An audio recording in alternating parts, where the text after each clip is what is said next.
Hey everybody, Agumats here. We're going to be explaining pretty much everything about Vision Shaper. I know there's been a lot of people asking, yo, like, how does it work exactly? And so I'm here to explain it. So for starters, all the old modifiers that worked on Illusory realm work on the current one. That includes things like perfect lens and crystal lenses, although those are probably not worth using. And then more importantly, Aeons and Eternal Logstones, which work on Illusory realm, which make them last longer, right?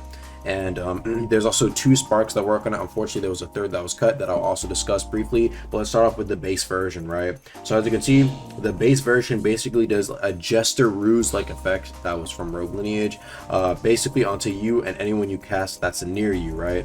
And basically it will cause a large like black platform to spawn under you, where you can basically just have a infinite flat terrain pretty much that you can fight across.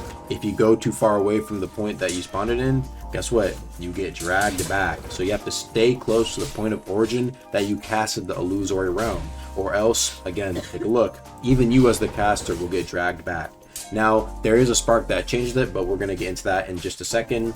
The main effect that Illusory realm gives you, the base version, is giving the caster 20% damage resistance. Now, what I think is the best part about Illusory realm that a lot of people actually look over because nobody even uses it that much is Illusory counter.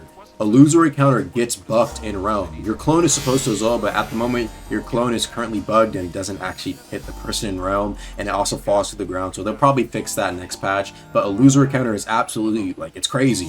What it basically does is that it does the same thing prediction does, but instantaneously with no end lag, and it still spawns in a clone. That's right. So if somebody hits me for 5 damage, I can reflect that with Illusory counter and they take 5 damage. It's prediction plus spawning in a clone in realm, which is that's just so crazy. So yes, there's a lot of opportunities for you to have crazy offensive pressure with Illusory counter. Now again, this stuff is pretty handy because you want to be in your realm. It's only a positive to be in your realm, and then eventually the realm does end up going away. Now mine is a little bit bugged because I actually have 8 Eternals and 8 Aeons, so mine lasts a really long time. For most people, once the purple goes away, that's when it's going to end. Everything goes back to normal and you're able to, like, you know, walk back on normal ground and not walk through anything. But anybody else observing you will A, not be able to hit you if they don't have these white feathers on, and B, will just observe you guys fighting in the air like it's Bleach or something like that.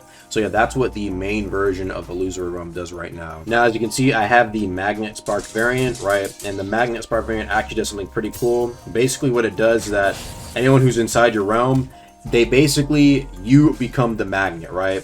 So what ends up happening is if they're far away from you, they will get dragged towards you, as you can see. So if I move slightly to the left here, he's going to start moving towards me no matter what, even though I spawned it over there, right?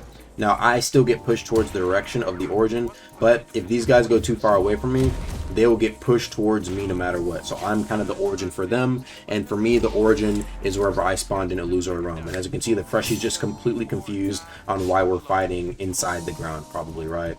So yeah, that's the main thing about the Magnet Spark. There's no other effects, that's just the main thing. Luckily, you can stack this with the Multiplying Spark, which is the one other variant. So you can have up to 2 sparks for 2 unique effects on your domain expansion. But for the most part, yeah, that's the main thing Magnet Spark does. And now we can talk about the Multiplying Spark. The Multiplying Spark is probably the most useless one in my opinion. All it literally does, I don't even have it, but basically all it really does is that it procs that little roam multiple times. So that means if, like, there's somebody who, like, walks towards you as it's proccing, right, they'll be put in the domain and they'll start to have the white feathers on them, similar to how we all have it right now, and they'll be put in the effect. That's all it does. In my opinion, not really that worth it, because most of the time you're going to want to single somebody out in a gank, because again, like I said before, if they don't have the white feathers on them, they can't attack you. This is the perfect opportunity to get like an easy one-on-one belt, or even better, go to your friend, proc the domain real quick, and you guys can probably just, like, you know, stay, like, stall the opponent a little bit. I don't think you can still heal in realm, but yeah, like, again, you don't really want to use the Multiplying Spark in my opinion. Now finally, the last one I'm going to talk about that wasn't added unfortunately was the Reversal Spark. This will probably be added next week. This one is actually really cool in my opinion, and this one I would recommend using whenever it drops. Basically what it was supposed to do was that it was supposed to basically allow you as the player to deny access to targeting moves that your opponent uses. So if they were to throw ice daggers, the ice daggers reverses back onto themselves.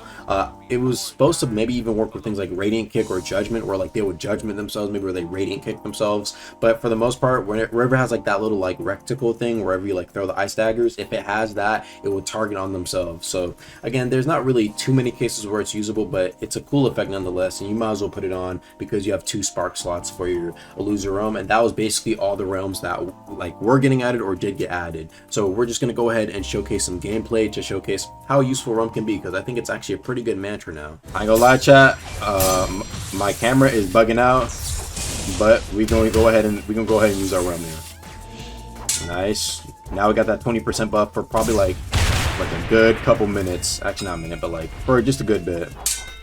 It's also nice because he can't like run away. He can play passive though.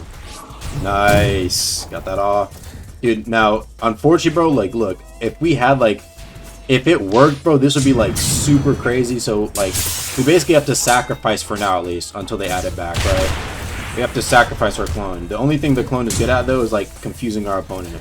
Because now he doesn't know, like, which one of our attacks are real until that happens, but...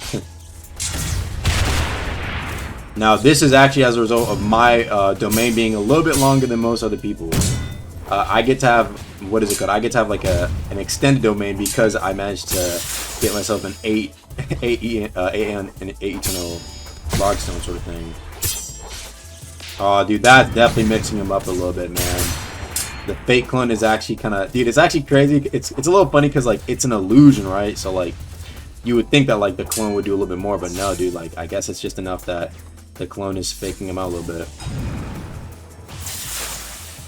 GG. Alright guys, now we're going to be trying a bit of a different build. We're going to be trying out the Black Ice build just because this one has Illusory counter and it's also a PvE build, so I want to see how it does with the new domain. Okay, he actually hit it there. That might have did probably like at least 5% of him, which probably does a lot. The double domain expansion. Oh shoot, dude. Does he know where to go now? That's kind of sick, dude. The double domain is actually going a little crazy. The Ice Carve, they actually just nerfed Ice Carve recently. Alright, let's see if he goes for the hit. Nice. That's another damage that got reflected on him. You can tell because the clone actually procced, like his own version of the clone. So maybe he was planning to use it. Let's do another permafrost right here, going for the offensive. Nice. Oh my goodness, dude. Oh, dude, that nice little range buff to permafrost, making it to where they can't leave out the AoE. Actually makes it decently usable. Oh, we met. Oh, dude, we barely missed the what's it called? We barely missed the Illusory counter right there. Luckily, again, the realm lasts long enough to where we can get a couple of them, and now it's over, which is unfortunate. But we can't start using our realm normally, and we can still use our permafrost. Oh, and that's already into that. Yeah, that's wow. That is Hey, this build just became even more toxic, I'm not gonna lie. Let's go back to the fire one. We got our next match against a Fist player, which they actually just recently added. Let's start with the domain here, which makes it a little bit harder to see him because he is wearing all black, which is kind of annoying. Oh, nice little combo there. And that's the end of our domain right there, which actually lasted, dude. Luckily we have a domain that lasts like hella long, basically the damn near half of the match, so that's pretty good. Anyway, I just wanted to show off the domain a little bit, man. That's pretty much gonna be all for this video, guys, and I'm just gonna be catch y'all later. All right, peace. Sorry for the camera.